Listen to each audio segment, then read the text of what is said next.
ഇത്തവണത്തെ നിയമസഭാ തെരഞ്ഞെടുപ്പ് രാഷ്ട്രീയ പാർട്ടികൾക്കെന്ന പോലെ തന്നെ ചില നേതാക്കന്മാർക്കും ജീവൻ മരണ പോരാട്ടമാണ്.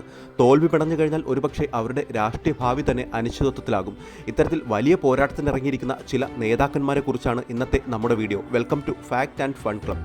ഈ തെരഞ്ഞെടുപ്പിൽ പറവൂരിൽ നിന്നും സ്വയം ജയിച്ചു കയറിയാൽ മാത്രം പോരാ, കോൺഗ്രസ് നേതൃത്വം നൽകുന്ന UDF മുന്നണിയെ കൂടി അധികാരത്തിലെത്തിക്കുവാൻ കഴിഞ്ഞില്ലെങ്കിൽ രാഷ്ട്രീയ വനവാസത്തിന് പോകേണ്ട ഗതികേടാണ് പ്രതിപക്ഷ നേതാവ് VD സതീശനുള്ളത്. മുന്നണി പരാജയപ്പെടുകയാണെങ്കിൽ പാർട്ടിക്കാർ തന്നെ സതീശനെ തള്ളിപ്പറയും എന്നുള്ള കാര്യത്തിൽ തർക്കമില്ല. LDFിന്റെയും UDFിന്റെയും ഒക്കെ മന്ത്രിസഭകളിൽ മാറി മാറി മന്ത്രിയായിരുന്ന ഗണേഷ് കുമാറാണ് 2001 മുതൽ പത്തനാപുരം മണ്ഡലത്തിൽ ജയിച്ചു വരുന്നത്. ഇത്തവണ ജ്യോതികുമാർ ചാമക്കാല വലിയ വെല്ലുവിളിയാണ് ഗണേഷ് കുമാറിനെതിരെ ഉയർത്തിക്കൊണ്ടുവരുന്നത്. ജയിച്ചു കയറുവാൻ കഴിഞ്ഞില്ലെങ്കിൽ അത് ഗണേശന്റെ രാഷ്ട്രീയ ഭാവിക്ക് തന്നെ വലിയൊരു തിരിച്ചടിയാകും. ഒരുപക്ഷെ പരാജയത്തിനു ശേഷം CPMുമായി തെറ്റിപ്പിരിഞ്ഞാൽ UDFിലേക്കുള്ള പുനഃപ്രവേശനവും അത്ര എളുപ്പമല്ല.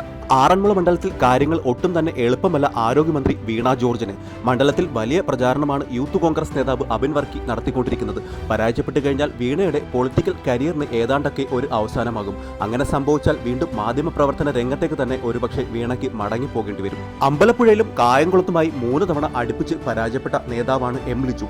ഇത്തവണ കായംകുളത്ത് വീണ്ടും പരാജയപ്പെടുകയാണെങ്കിൽ പിന്നീട് ഒരു തെരഞ്ഞെടുപ്പിൽ M. ലിജുവിന് കോൺഗ്രസ് സീറ്റ് നൽകുമോ എന്നുള്ള കാര്യം സംശയമാണ്.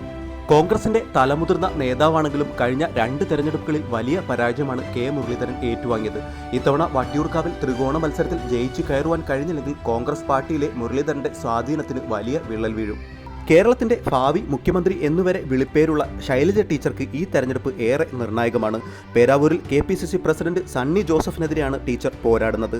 ടീച്ചർ ജയിക്കുകയും LDF ഭരണത്തിലെത്തുകയും ചെയ്യുകയാണെങ്കിൽ ഒരുപക്ഷെ മുഖ്യമന്ത്രി വരെ ആകാൻ സാധ്യതയുണ്ട്. എന്നാൽ മറിച്ചാണ് സംഭവിക്കുന്നതെങ്കിൽ ടീച്ചറിന്റെ രാഷ്ട്രീയ ഭാവിക്ക് ഏതാണ്ടൊക്കെ ഒരു അവസാനമാകും. ഇതുവരെ മത്സരിച്ച എല്ലാ തെരഞ്ഞെടുപ്പുകളിലും വലിയ പരാജയമാണ് കോൺഗ്രസിന്റെ വനിതാ നേതാവ് ബിന്ദു കൃഷ്ണ ഏറ്റുവാങ്ങിയിട്ടുള്ളത്.